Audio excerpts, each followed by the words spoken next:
Welcome to Busted Speakers. I'm Kush, I'm Alex. and today we're reviewing Human by Rag and Bone Man. So Rag and Bone Man's a British singer-songwriter. I think he just started. I think this is his first EP or second or EP LP. I think it's maybe first or second one. I think he brought one out in 2014, but it was like not very well known. I don't know. Everyone has demos these days. No, actually that's a EP. So this is his first LP, All right. Okay.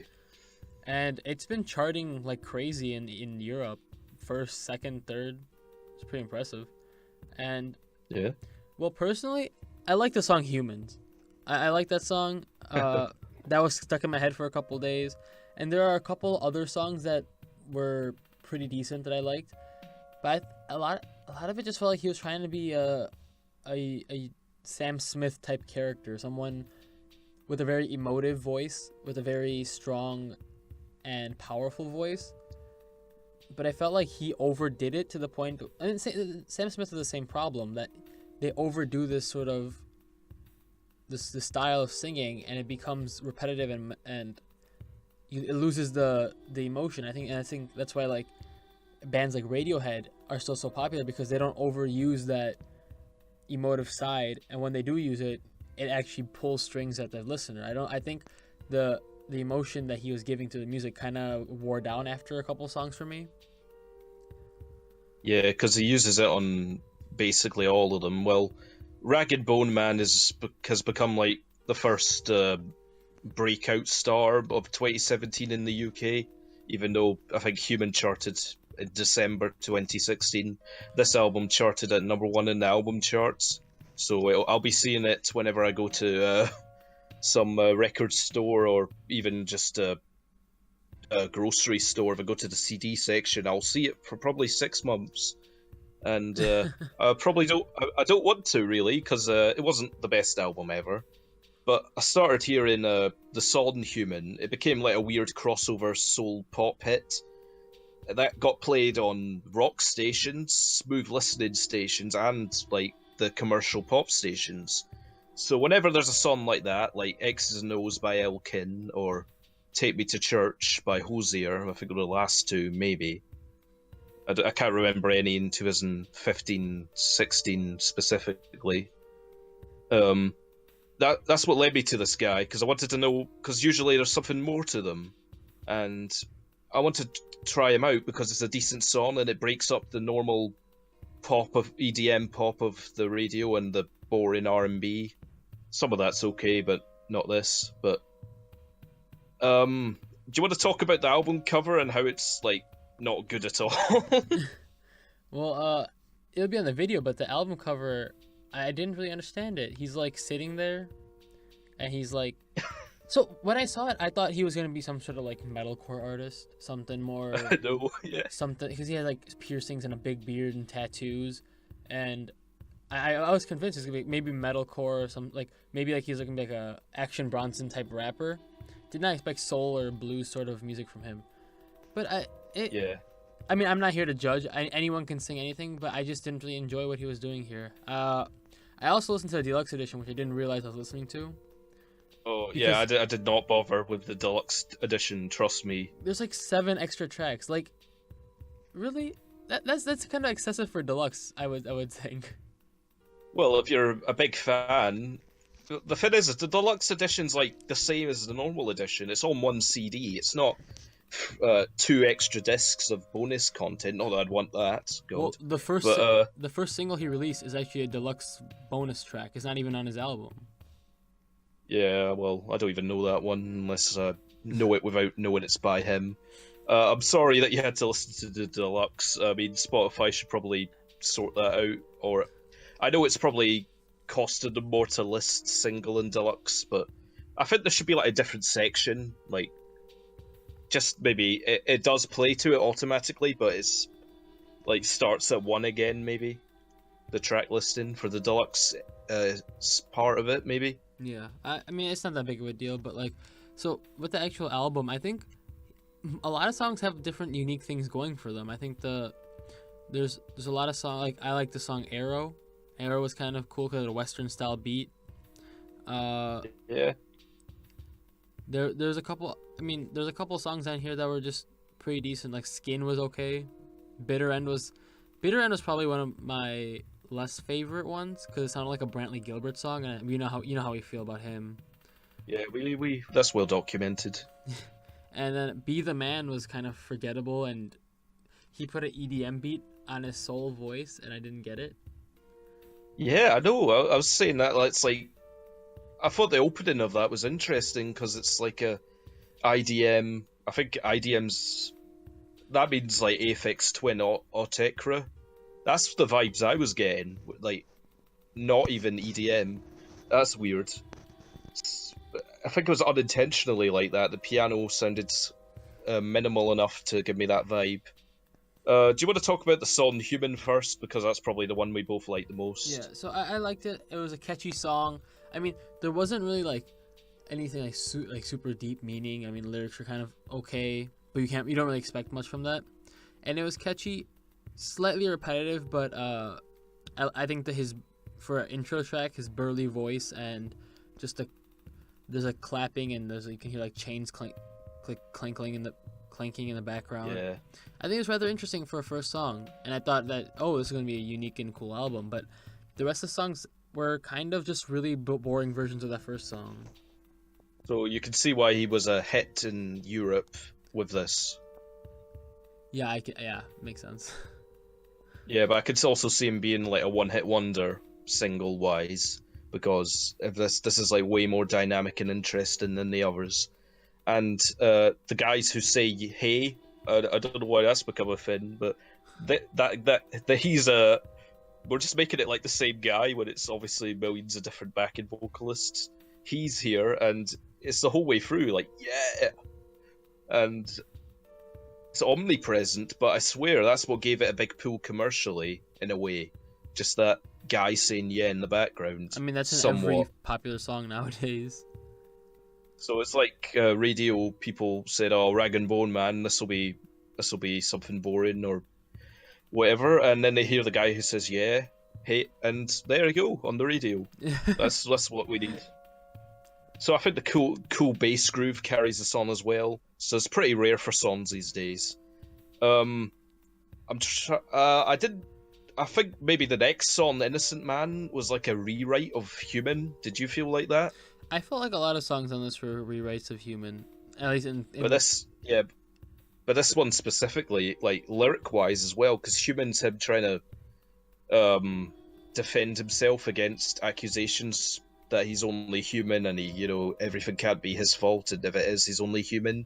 This one's like him not even trying to make him seem like there's any doubt that he's innocent.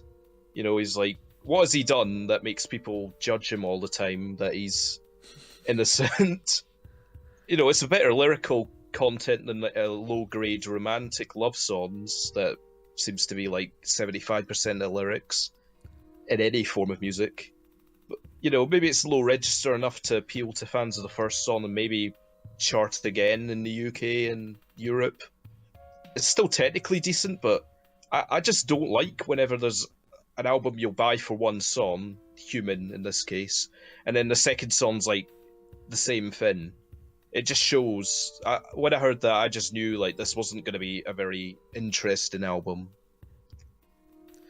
Yeah, I mean, so my biggest problem with this is that it was very repetitive and very boring, and he lost that initial umph he had with his voice, because he does have a strong voice, and I think he has a very good voice. He does. I just think that he lost that umph after he used the same kind of things on every song. A bit about the extra tracks.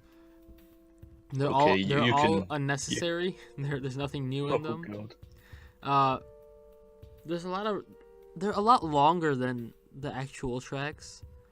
There's one song that I just hated, absolutely hated. Like, this album, I didn't hate it. I think it was boring, it was repetitive, but I didn't like outright hate it. But one of the bonus tracks, Wolves, that was okay. I did not hear that. I think you should listen to it just to see how much I hated it. It was bad. There's like acapella bits. Okay. Acapella bits can be done well. It wasn't good. Okay, there's one point on this album, the last song on the standard issue, "Die Easy." This was my absolute least favorite song on this whole thing. Yeah, I didn't get that song. I didn't understand it. it's a crappy a cappella version of "In My Time of Dying," which was a really old blues song.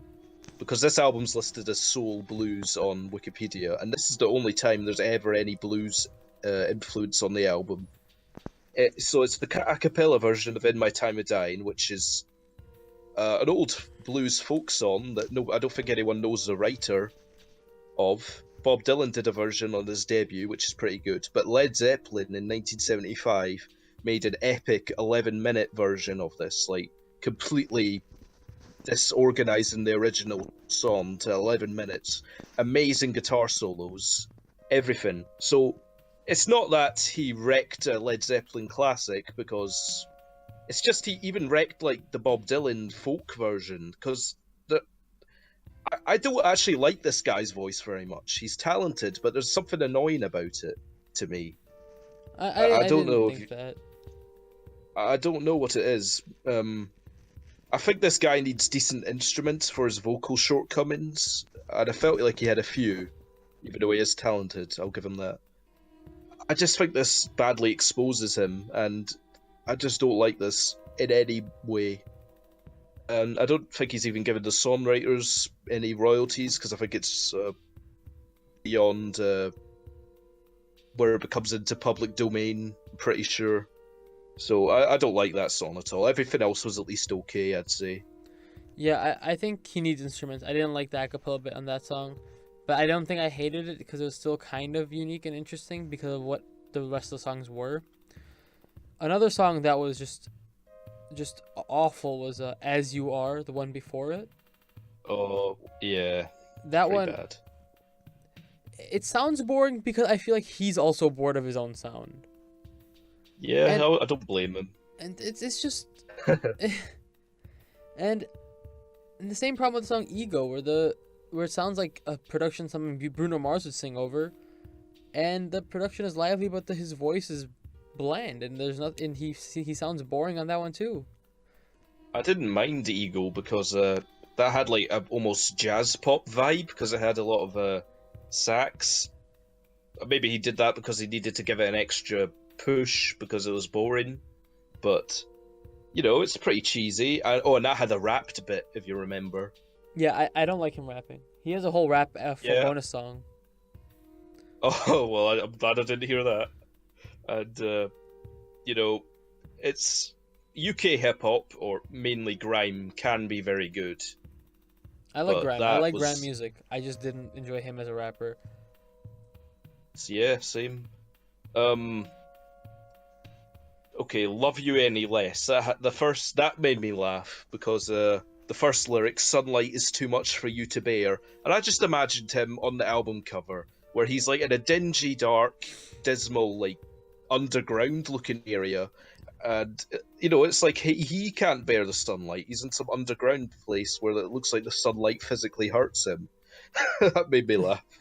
But musically, it's pretty depressing. I mean, I like slow music, of course, but Yeah, I think that was uh, probably one of the other better songs on here. but yeah, probably. But because most of this is all at least mid-tempo, at least somewhat fast-paced, when he slowed down, I kind of liked him a little bit more. But yeah, there's definitely some deep Sam Smith tribute Oh, for going sure. on here in his Easily. voice. That's all I hear. Yeah, and even a mix of maybe Hosier a little bit combination, because it's not exactly the same as Sam Smith, but he's very similar. I'm not the biggest Sam Smith fan, but I think I like Sam Smith and I like Hosier. Hosier's enjoyable. I like them both Yeah, he's enjoyable. better than Rag and Bone Man. Also, what a terrible name for a musician. Yeah, I thought this was like a band, and there is a band. When I saw him perform live on the Jimmy Fallon show, I don't know why I did that, but he had a whole band with him, at least 5 people, so it may as well be a band. It's not one guy. What would you So rate it? this is completely listenable, but it's not very interesting by and large. So I'm gonna give it a 5. That might seem a bit low, but I prefer stuff to be at least interesting. And if it's not interesting, I want it to be at least consistently good. And this almost was, but it's all too similar for me. And This is too slow for the most part, actually, and I did have a real problem with his voice, where I just didn't expect him to sound that good, and just listen to Sam Smith, basically. Yeah, I'm gonna ignore all the bonus tracks and just go off the main album. Yeah, yeah, Because if I include the bonus tracks, it'd be a much lower score. yeah. I'm gonna give it a 6 because I think there were 3 or 4 songs that were decent on here. I like his voice. I think that the burly, masculine voice is a good fit for him, and I like some of the songs. And Human is catchy and fun to listen to, but Yeah, it there were is. just there was a lot of songs that were boring, generic, and not something that it almost sounded like he didn't want to even write that song. So you can't do much if your own musician doesn't really like his own songs. But I think for a first LP, not bad. I think it's okay. I'm gonna give it a 6. Yeah, maybe I was a little bit too harsh, but No, oh, I you was can feeling make it a five generous. point. You can make it a 5.5 if you want. I do really like Human, and I've even downloaded the song, so I can't hate it that much. Well, if that's it, then thanks for tuning in to Busted Speakers. If you enjoyed this video, make sure you like and subscribe. Take a listen for yourself. Let us know how you feel about this album in the comments below, and check us out on social media.